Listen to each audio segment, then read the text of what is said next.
Estamos aquí con Fabio Moravito. Él es un escritor que nació en Alejandría en 1955. Es poeta, ensayista, narrador de nacionalidad italo-mexicana que escribe en español. Parte de su infancia y adolescencia la pasó en Milán y cuando tenía 15 años se mudó con su familia a Ciudad de México. Ha sido galardonado con varios premios, entre ellos el Premio de Poesía Aguascalientes en 1991 y el Premio Javier Villaurrutia por su novela El lector a domicilio. Fabio, muchas gracias por aceptar esta entrevista. Es un gusto.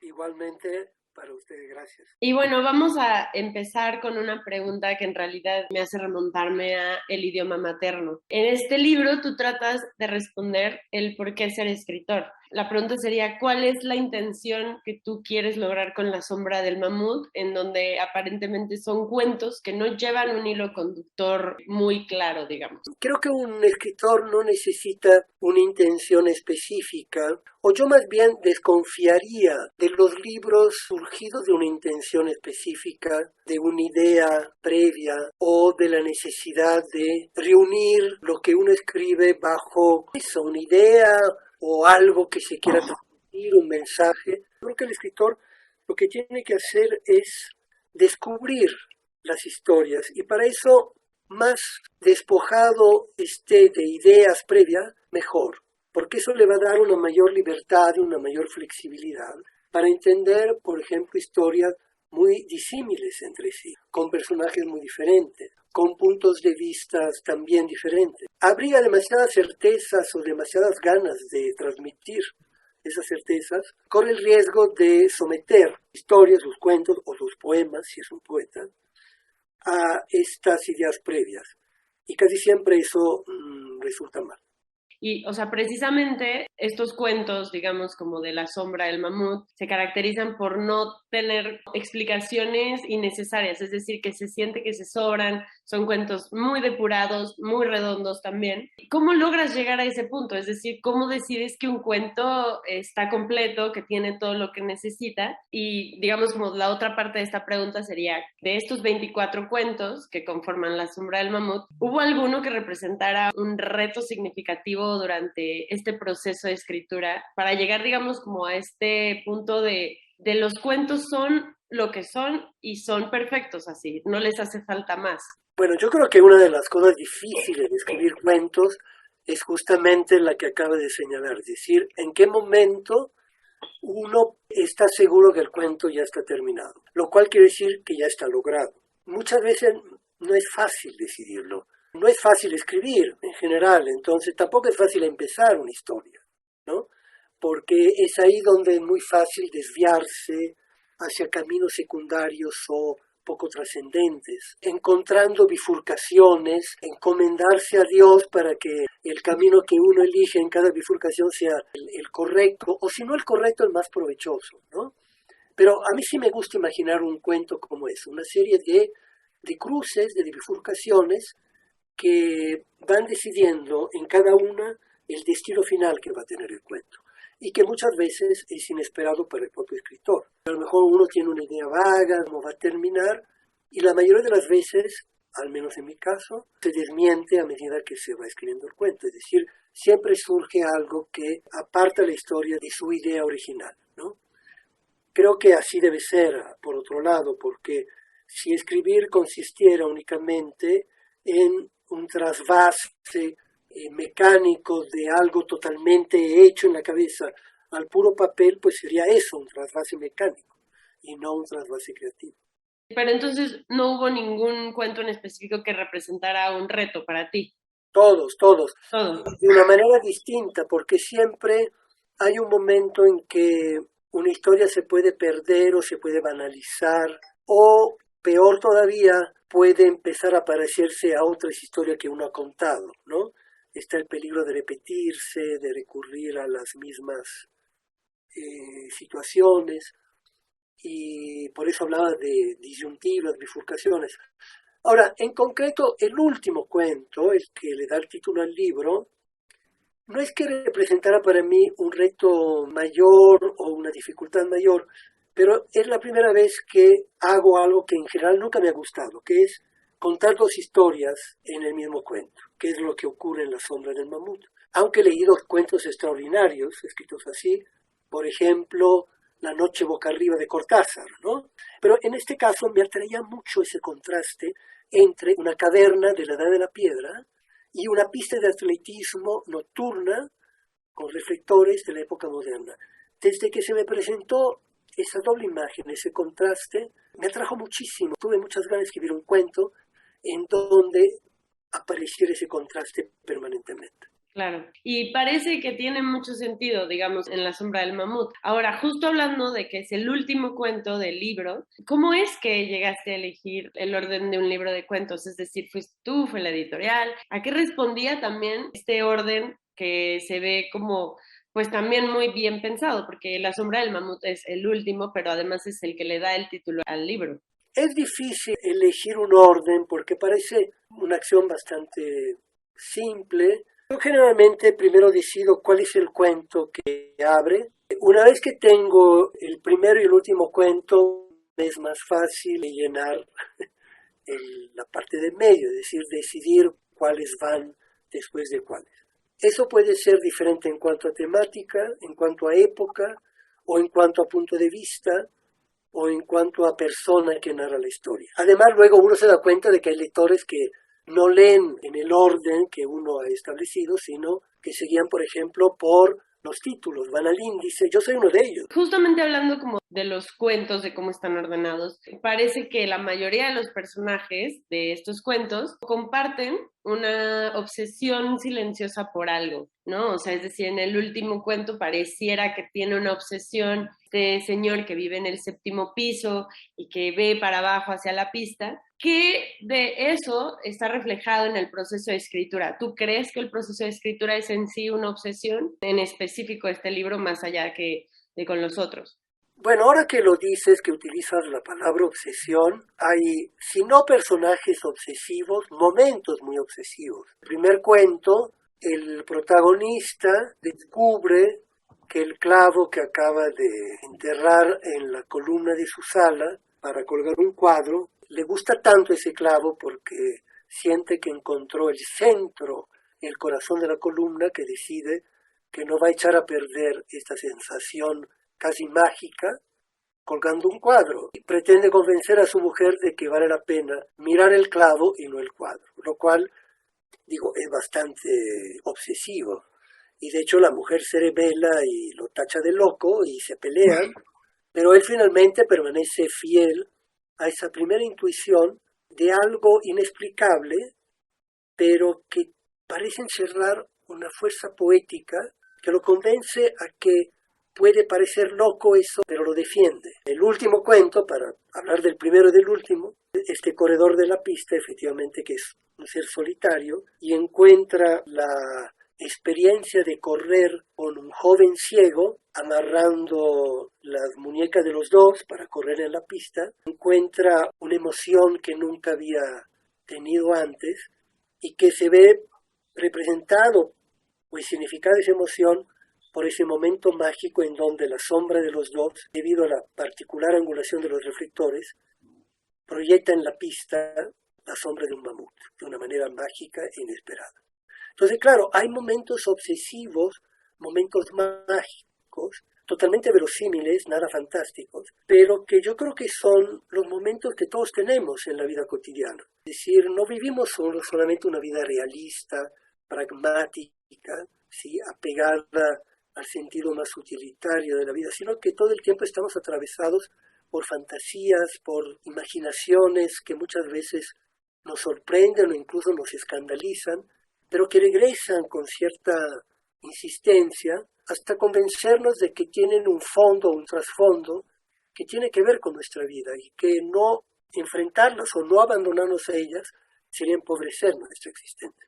Claro, y justamente precisamente hablando de estos momentos, ¿no? Que parecen ser como mágicos, pero al mismo tiempo increíblemente cotidianos, y que para que sean mágicos, para que nosotros los veamos como algo más allá de lo cotidiano, está digamos, como algo que revelar, ¿no? Y eso es algo que he notado, digo, no solamente en La sombra del mamut, sino, por ejemplo, en Caja de herramientas, que hay un impulso por revelar aquello que no se puede ver a simple vista, que no, la gente normalmente no lo nota a la vista, que no, la gente, ¿no? Quería que nos hablaras un poco como de dónde viene ese impulso. Yo creo que es el impulso que justifica la propia escritura, es decir, ¿por qué hay personas que escriben, personas que leen lo que esas personas escriben? Bueno, porque se espera del escritor, se espera del libro, cuando uno entra a una librería y compra un libro, del género que sea, que nos revele algo que no sea inédito, inventado, que no se nos presente un artefacto que nunca habíamos visto antes, sino que se nos presente la vida diaria, la vida que vivimos todos los días, bajo una nueva luz. Ahí sí nos podemos identificar, porque muchas veces hemos hecho lo mismo en nuestra vida cotidiana, en nuestra vida de no escritura. Al cumplir los mismos actos, al hacer las mismas acciones, de pronto intuimos que con un pequeño cambio, esas acciones y esos actos cotidianos, rutinarios, hasta aburridos, se pueden volver otra cosa. Y muchas veces lo hacemos. Muchas veces rompemos, aunque sea de manera muy discreta, ¿sí?, una costumbre, y nos encontramos con algo nuevo afuera y con algo nuevo en nosotros mismos. Y eso es lo que pedimos a la literatura, ¿no? Que nos revele algo nuevo de nosotros mismos y de lo que nos rodea.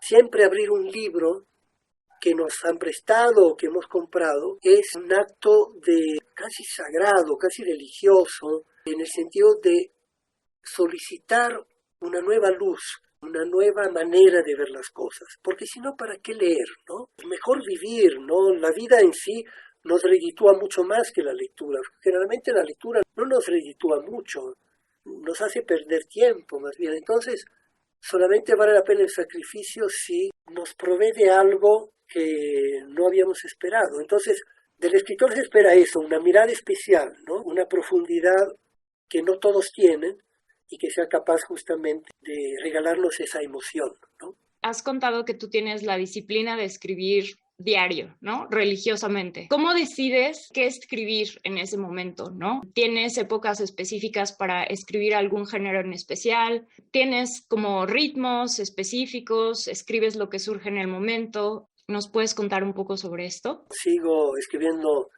en la mañana, bastante disciplinadamente. Ya la disciplina en mí ha perdido cualquier rasgo heroico, se ha vuelto ya una costumbre celular, de manera que para mí sería heroico más bien no escribir, ¿no? Eso sí sería realmente un pequeño motivo de satisfacción. Ya se ha vuelto una cosa rutinaria. Sí, al principio me costaba, porque tenía muy poco que decir y muy poco material que aprovechar. Con la edad y con varios libros escritos, uno siempre tiene cosas, tiene tareas pendientes. Por ejemplo, cuentos fallidos, poemas truncos, a los que vale la pena regresar para ver si ahora sí se le encuentra salida, ¿no? Si no, pues simplemente pararse, sentarse, así poner cara de papar moscas y que algo ocurra. A veces me pasa eso. Y a veces no ocurre nada, pero el simple hecho de haber estado ahí es una forma secreta de escritura. Algo ha trabajado, algo ha cuajado, que a lo mejor en ese momento no cuaje en nada, pero cuajará en otro momento. Cuando escribo poesía, como ahora que estoy después del libro de cuentos del mamut, he vuelto a escribir poesía y todo lo que hago es escribir poesía, es decir, todo lo que se me ocurre, alguna idea, alguna situación, ya no va por el lado de la narrativa, sino por el lado de la poesía, ¿no? Cuando termino un libro de poemas, regreso a la narrativa, me ocurre lo mismo, es decir, ya me concentro en ese género y siento ante el género que acabo de abandonar una lejanía remotísima, una lejanía grandísima, es decir, siempre me cuesta trabajo, si estoy escribiendo poesía, el hecho de haber escrito cuentos. Siento que otra persona los escribió y que yo no seré capaz de volver a escribir un solo cuento en mi vida. Me pasa lo mismo y siempre esos momentos de transición son para mí muy difíciles. Ahorita estoy relativamente tranquilo porque volví a la poesía digamos, ya me zambullí en la alberca, pero no es un acto muy instantáneo. Uno hunde el dedo del pie y prueba el agua, la temperatura y se anima o no. Y llega un momento que si uno escribe un poema que los demás dice, bueno, ya entré en eso. Entonces, pero suelen ser momentos difíciles. Ahí sí, realmente uno se sienta frente al escritorio a la misma hora con su tacita de café y dice, ¿ahora qué hago, no? O a lo mejor aquí se acabó todo, ¿no? Que es otra de las fantasías que todo escritor tiene, que llega un momento que descubre que ya no tiene nada que decir y que realmente es mejor callarse. Y esos momentos suelen, creo, que suceden a la terminación de un libro, ¿no? Pero afortunadamente siempre se vuelven a abrir espacios para que nos sigas regalando poemas y cuentos y novelas, ¿no? Bueno, afortunadamente, si lo que sigue vale la pena, porque uno podría decir, afortunadamente dejó de escribir, ¿no? Bueno, Como te he dicho muchas veces de Juan Rulfo, ¿no? Que siempre tuvo la gran capacidad de renunciar al siguiente libro, al tercer libro que todo el mundo esperaba, y siempre se sacrificó diciendo, no, el tercer libro no va a salir porque no me ha salido ningún tercer libro que esté a la altura de los primeros dos. Y hoy agradecemos, exagero, porque si Rulfo hubiera escrito un tercer libro malo, realmente no habría pasado nada, ¿no? Nos quedamos con los primeros dos. Todo escritor tiene momentos muy desiguales, ¿no? Grandes escritores han escrito libros, si no malos, por lo menos intrascendentes o que no están a la altura de los mejores. Y bueno, no pasa nada. siempre habrá una frase rescatable que refleje, ¿no? Ahí la brillantez escondida o uno buscará obsesivamente dónde está la frase maestra, ¿no? Con la cual justifique su vida, claro. Bueno, y ya para cerrar, tú llevas toda la vida leyendo, ¿no? Desde muy pequeño te acercaste a la literatura, te nutriste de grandes autores, comenzaste imitando, ¿no? Después de todo este tiempo, de toda tu carrera literaria, ¿qué lees ahora? ¿Sigues leyendo autores nuevos? ¿Relees a los clásicos, a los que te marcaron? Evidentemente ya no los lees igual, ¿no? ¿Cómo sigues con este, pues, hábito o placer? Yo creo que más bien es placer, ¿no? Leer. Yo creo que todos hemos hecho listas de lecturas en algún momento. Que uno se pone en una lista, no tengo que leer estos 15 libros. Sí, y casi siempre son listas apoteóticas, ¿no? Grandes autores, grandes libros, ¿no?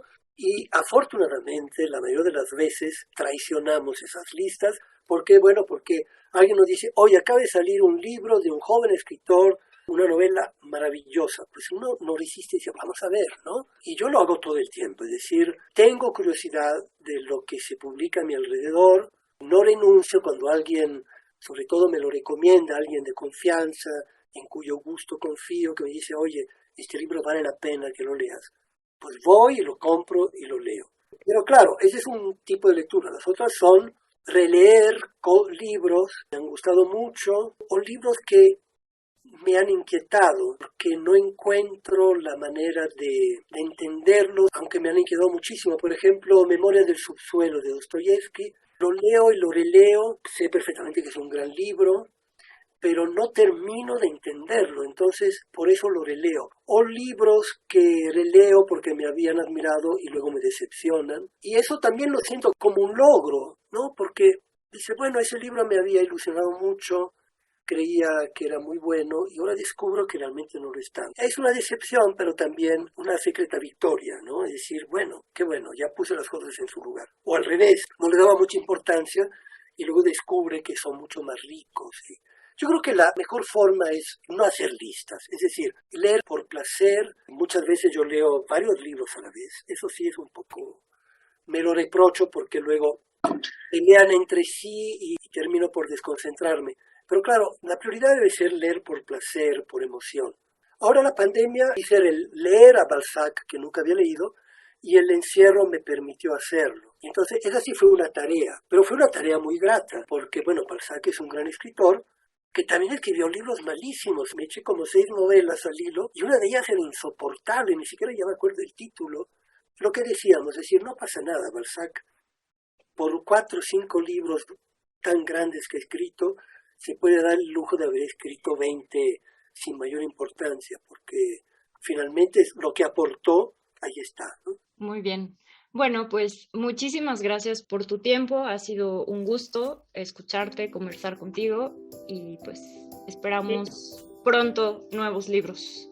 Bueno, les agradezco mucho la charla y sí, ojalá que salgan más libros. Muchísimas gracias, Fabio, por tu tiempo, por todo. Cuídense. Adiós.